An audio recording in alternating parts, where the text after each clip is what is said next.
Bismillahirrahmanirrahim. Assalamualaikum warahmatullahi wabarakatuh. Waalaikumsalam warahmatullahi wabarakatuh.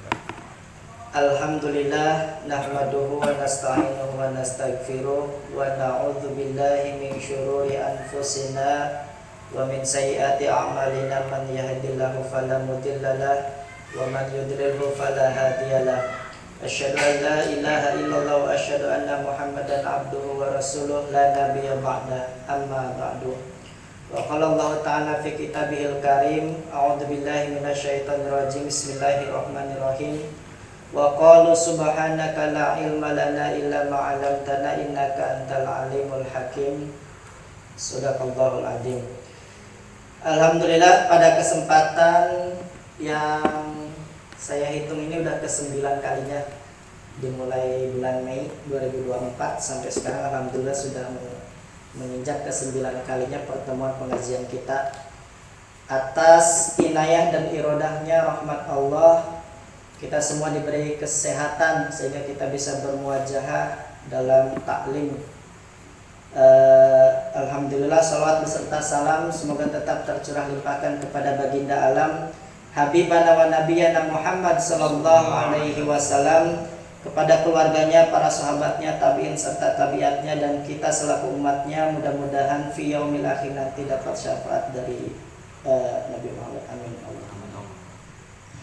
Bapak-bapak warga Rasya Hasanah RT 8 dan RT 7 di Wakili Pasuruto, terima kasih pada kesempatan ke-9 ini telah beristiqomah mengikuti pengajian rutin bapak-bapak 2 minggu kadang lebih. Mudah-mudahan selalu Allah berikan kesehatan jasmani dan rohani untuk kita semua. Minggu lalu kita sudah bahas tentang luasnya rahmat Allah. Sekarang kita akan bahas tentang ukhuwatul Islamiyah. Apa sih yang dimaksud dengan ukhuwatul Islamiyah? Ukhuwatul Islamiyah bisa diambil dari kata akhun. Akhun itu apa? Menurut Profesor Quraisy Shihab, akhun itu kesamaan. Sama-sama muslim, sama-sama mukmin, sama satu rahim. Kalau adik dengan kakak biasa disebut dengan saudara. Maka akhun itu bisa dikatakan saudara. Maka kalau ditarik interpretasi ukhuwatul Islamiyah itu saudara kebersamaan sesama muslim, persaudaraan sesama muslim. Kita tahu banyak sekali pertikaian atau hal-hal sepele yang tidak perlu terjadi tapi itu terjadi. Karena itu kita akan bahas itu. Bapak-bapak yang saya hormati, tadi saya kutip ayat Al-Hujurat ayat 10. Ini ayat luar biasa kalau kita maknai. Innamal mu'minuna ikhwah. Sesungguhnya orang-orang mukmin itu bersaudara. Orang, kalau mafhum mukhalafahnya itu orang yang merasa dirinya beriman kepada Allah sebagai umatnya Nabi Muhammad, bahkan ada yang mengklaim sebagai paling benar mengikuti sunnahnya Rasul. Maka kalau di dalam dirinya masih ada kebencian atau bahkan dikit-dikit terhasut gitu, maka itu tidak bisa dikatakan dengan mukmin. Kata Allah apa? Fa aslihu baina akhawaikum. Sehingga ketika di dalam masyarakat ada yang salah satu kesalahpahaman atau pertikaian atau apalah gitu sama tetangga, maka sebagai seorang muslim wajib fa aslihu baina akhawaikum. Damaikanlah antara kedua yang sedang bertikai. Justru jangan sampai diprovokasi. Kalau ada orang yang salah paham dengan tetangga, harus didamaikan, diademkan. Jangan malah diprovokasi. Provokasi malah panas. Ini perintah Allah langsung di dalam surah Al-Hujurat. Kemudian puncaknya apa? Kalau kita sudah beriman, kemudian kita sudah merasa ketika ada orang yang bertikai, yang salah paham, kemudian kita mendamaikan, puncaknya apa? Wattaqullaha la'allakum turhamun. Takwa. Kalau udah takwa apa? La'allakum turhamun. Engkau akan mendapatkan rahmat. Rahmat itu kasih sayang. Rahim, kasih sayang. Nah, ini adalah modal untuk kita bersatu, ukhuwatul Islamiyah. Saya akan bacakan hadis sebagai supaya makin valid gitu referensinya dari Sahih Bukhari, hadis yang sahih. Bismillahirrahmanirrahim.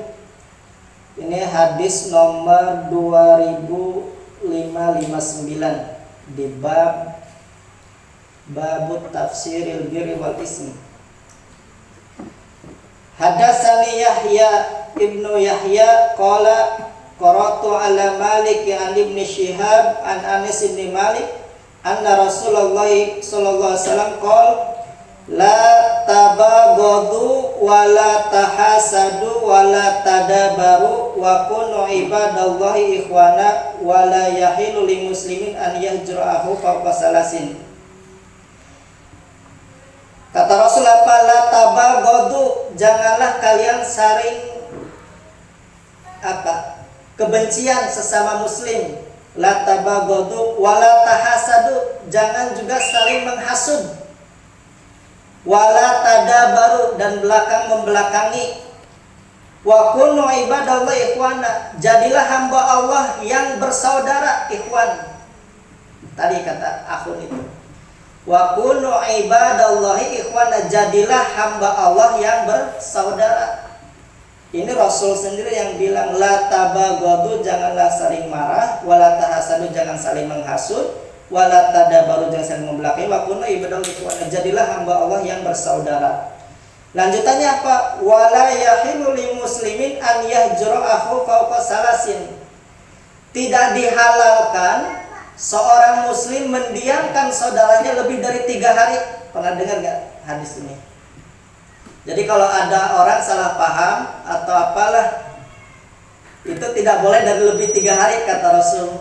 Kalau sudah lebih dari 3 hari, ya dosa gitu. Jadi kata Rasul wala yahilu lil muslimin an yahjurahu fawqa salasin. Tidak dihalalkan bagi seorang muslim, bagi kita semua, itu mendiamkan sesama saudara, kerabat, teman, tetangga lebih dari 3 hari. Jadi interpretasinya apa? Ini berkaitan dengan ukhuwatul Islamiyah. Kita ini sering mudah terbakar emosi, apinya itu mudah menggudar gitu. Jadi harus bisa memadam amarah, karena itu adalah modal ukhuwatul Islamiyah. Kalau negara Timur Tengah itu kan sering perang saudara, tidak menginterpretasikan Islamnya padahal itu Timur Tengah. Nah, Indonesia ini sebagai interpretasi Islam yang majemuk masyarakatnya, ada Islam, Kristen, dan Katolik lain-lain, tapi bisa meredam sebuah konflik tidak berkepanjangan seperti di Timur Tengah. Nah, ini adalah modal kita untuk kita bisa tidak mudah amarah. Ada hal sepele jangan langsung di-up di muka umum, yang bisa diselesaikan dengan kekeluargaan, sehingga orang lain tidak ikut emosi gitu. Ada kesalahpahaman jangan langsung di grup kan gitu. Bapak-bapak yang saya hormati, kemudian kayak apa Islam hebatnya sampai kita diatur begitu terperinci. Nah, saya ada beberapa catatan. Al-mu'minu lil mu'min kal bunyan yashuddu ba'duhu ba'dan. Seorang mukmin itu seperti sebuah bangunan. Ada fasadnya, ada tihangnya, ada atapnya. seperti sebuah bangunan yang saling menguatkan satu sama lain, atau bisa dimaknakan juga kalau organisasi, organ tubuh, kalau satu sakit maka sakit yang lainnya. Yashuddu ba'duhu ba'dan, saling menguatkan satu sama lain, kata Rasul. Nah, tidak hanya di dalam hukum masyarakat, Allah juga mengatur kita di dalam keluarga. Bahkan di dalam surah Al-Isra ayat 23 Allah katakan, berfirman, maksudnya bukan katakan, wa qadha rabbuka alla ta'budu illa iyyahu wa bil walidaini ihsana imma yablughanna indakal kibara ahaduhuma aw kilahuma fala taqul lahumā uffin wa la tanharhumā wa qul lahumā qawlan karīmā. Ini untuk adik-adik nih. Ayat ini begitu baik kalau kita resapi maknanya. Wa qadha rabbuka alla ta'budu illa iyyahu, dan Allah telah memerintahkan kepada kita semua untuk tidak menyembah selain Dia. Wa bil walidaini ihsana, dan berbuat baiklah kepada kedua orang tua. Bayangin Bapak-bapak, hukum tauhid disandingkan dengan berbuat baik kepada kedua orang tua. Kayak apa pentingnya, importantnya berbuat baik kepada kedua orang tua sampai disandingkan dengan hukum tauhid gitu. Menyembah kepada Allah tapi disandingkan dengan berbaik kepada kedua orang tua. Selanjutnya apa?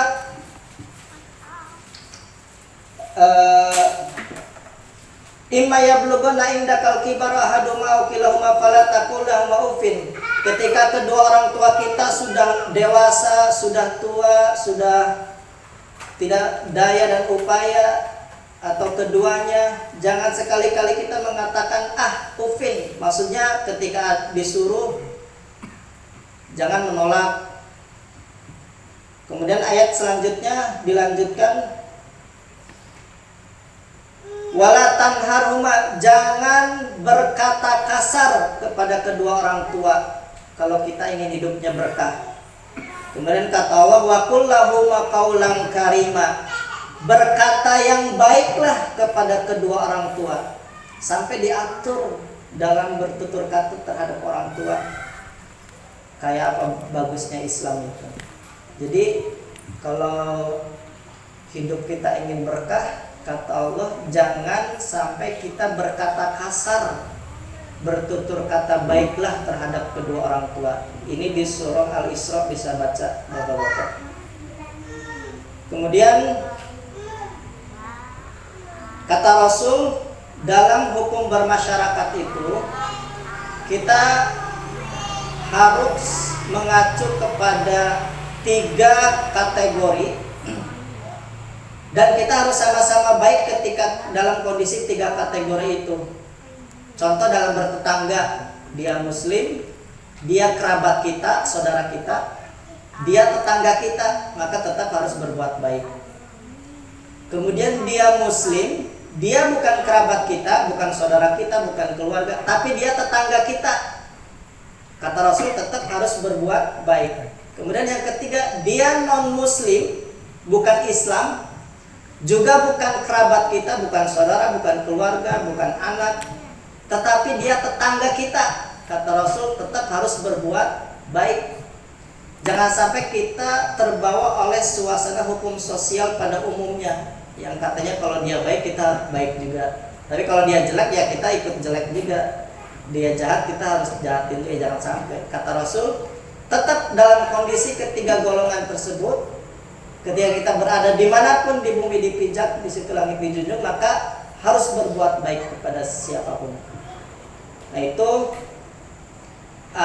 modal kita untuk apa? Tadi ukhuwatul Islamiyah, untuk saling merajut. Sampai-sampai ada istilah kalau itu namanya silaturrahim. Silaturrahim itu merajut tali kasih sayang. Kalau dalam Islam istilahnya itu, rahim itu kan kasih sayang. Jadi bukan hanya ada kemauannya saja. Kalau orang itu ketika kita lagi butuh sama dia baru kita deketin, baru kita baikan. Jadi kesemua pun kita harus berbuat baik. Ada anekdot kalau Sunda Jadi gini, Pak Yusuf pasti tahu. Loba duit, loba dulur, awah duit kalalabur, lain dulur, lain batur, akan duit anu ngatur. Jadi kalau itu lagi kaya, lagi tajir, misalkan dalam contoh lah konkretnya dalam keluarga, kita sering mengunjungi gitu, tapi kalau satu keluarga itu lagi susah, lagi apa, jarang kita kunjungi. Itu jangan sampai seperti itu. Bapak-bapak yang saya hormati, jadi saya bicara ini bukan berarti saya sok tahu, saya bukan ustadz, bukan dosen, bukan kiai. Ini saya seorang santri, jadi hanya menyampaikan apa yang saya tahu. Referensinya ada Sahih Muslim, kemudian dari Al-Quran. Mudah-mudahan apa yang selama ini kita pelajari dan kita dengar dari siapapun, ada istilah ungdur makola wala tangdur mankola, lihatlah apa yang ia bicarakan atau dengar apa yang ia bicarakan, tapi jangan lihat siapa yang sedang bicara. Walaupun saya mungkin di sini yang paling muda, bapak-bapak yang muda, tapi bukan berarti mengajari, tapi kita sama-sama belajar sepanjang hayat. Kata Rasul, belajarlah dari buayan sampai ke liang lahat, minal mahdi ilal lahdi, dari buayan sampai liang lahat. Kapanpun kita harus belajar. Supaya apa? Supaya mengupgrade diri. Jadi ada istilah adab dulu baru ilmu. Justru ilmu dulu baru adab. Tapi tetap kita taunya adab karena dari ilmu. Kalau kita nggak tahu ilmunya, mau bagaimana mau beradab? Jadi ilmu yang paling tinggi, yarfa'ullahu ilma darajat, Allah akan mengangkat orang yang berilmu derajatnya. Bapak-bapak yang saya hormati, kalau kemarin kita bahas tentang luasnya rahmat Allah. Jadi kalau orang yang berlumur dosa itu jangan putus asa. Selama datang kepada Allah mau bertobat, Allah sedang, kan saya gambarkan di hadis kemarin yang masih ingat ya. Nah, dalam ayatnya itu, qul ya ibadiyalladzina asrafu ala anfusihim la taqnatu mir rahmatillah innallaha yaghfiru dzunuba jami'a innahu wal ghafurur rahim. Kayak apa ketika orang berlumur dosa, dosanya itu sudah melampaui batas, kata Allah, qul ya ibadi, wahai hamba-hambaku yang telah melampaui batas. Kemarin kan saya sebagai pengingat saja. Allah memanggil atau menyapa kepada orang yang begitu dosanya banyak, segunung lah, setiap hari-hari berbuat dosa. Tapi Allah sapa dengan apa? Qul ya ibadi, wahai hamba-hambaku, la taqnatu mir rahmatillah, jangan kalian berputus asa dari rahmat Allah. Bayangin, sampai rahimnya Allah itu, kasih sayang Allah terhadap hambanya. Orang yang sudah berlumur dosa, sudah tidak ada apa, kata Allah, jangan berputus asa selama engkau datang kepadaku, innallaha yaghfiru dzunuba jami'a, sesungguhnya Allah akan mengampuni semuanya. Nah, ini sebagai reminder bahwa kita sebagai manusia biasa pasti ada salah. Kata Nabi juga, kullu bani adam khata'un wa khairul khata'in at-tawwabun, setiap manusia itu pasti ada salahnya, pasti, tidak mungkin kalau tidak ada salahnya. Itu malaikat. Manusia itu ada dua kondisi, dia punya sifat hawa nafsu dan godobiyah. Nafsu dan godobiyah ini saling berkejaran, tinggal bagaimana kita bisa meredamnya. Ada istilah asyadul jihad, jihadul hawa. Jihad yang paling besar itu melawan hawa nafsu. Pasti kita rasakan semua itu. Melawan hawa nafsu itu sangat besar. Kalau kita mengikuti hawa nafsu maka akan terus-terusan. Tapi kalau kita ngerem dengan apa ya, dengan ceramah, dengan nasihat-nasihat para ulama, insya Allah akan ada reminder atau batasan untuk kita tidak selalu berbuat melampaui batas. Jadi itu bapak-bapak yang saya sampaikan. Kemudian ini ada, saya baca satu hadis lagi deh.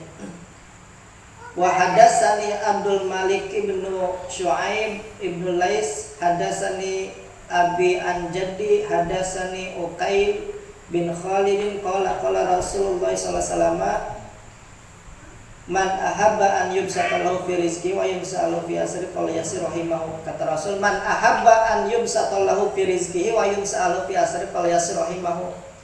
Barang siapa yang ingin man ahabba an yubsata lahu fi rizqihi, ingin diluaskan rizkinya, dijembarkan rizkinya, kemudian wayun sa'alhu fi asari, dan ingin dipanjangkan usianya dalam keberkahan, fal yasir rahimahu, maka bersilaturahmilah. Ini Rasul yang bilang di dalam Sahih Muslim. Barang siapa yang ingin usianya dipanjangkan, kemudian rezekinya diluas, dijembarkan, maka sering-sering bersilaturahmi. Nah, jadi apa sih kita berbicara tema ukhuwatul Islamiyah ini? Modal penting untuk kita bersatu, kita teguh, bercerai kita berantakan. Jadi mari kita bersatu dalam menegakkan li'ila'i kalimatillah, kalimat-kalimat Allah, bersatu dalam keislaman, nuansa-nuansa Islam. Yang kecil menghormati yang besar mengasihi yang kecil, tidak sopan santunnya. Nah, itu modal kita untuk kita bersatu. Itu saja yang dapat saya sampaikan, bapak-bapak. Mudah-mudahan apa yang saya sampaikan bermanfaat dan bisa dicerna, tidak begitu saja lewat gitu, sehingga bisa menjadi amal jariah. Kan kata Nabi, orang itu ketika meninggal hanya 3 perkara yang dibawa mati: sedekah jariah, awal ilmin yuntafa'u bihi, awal din solihin yadullah. Sedekah jariah, ilmu yang bermanfaat, kemudian anak soleh yang suka mendoakan kedua orang tuanya. Itu saja yang dapat saya sampaikan. Mohon maaf bila ada kata yang salah. Kalau ada kata benar dari Allah datangnya. Astaghfirukum istighfar aziman, wallahu muwaffiq ila aqwamit. Wassalamualaikum warahmatullahi wabarakatuh. Waalaikumsalam warahmatullahi wabarakatuh. Ya, silakan.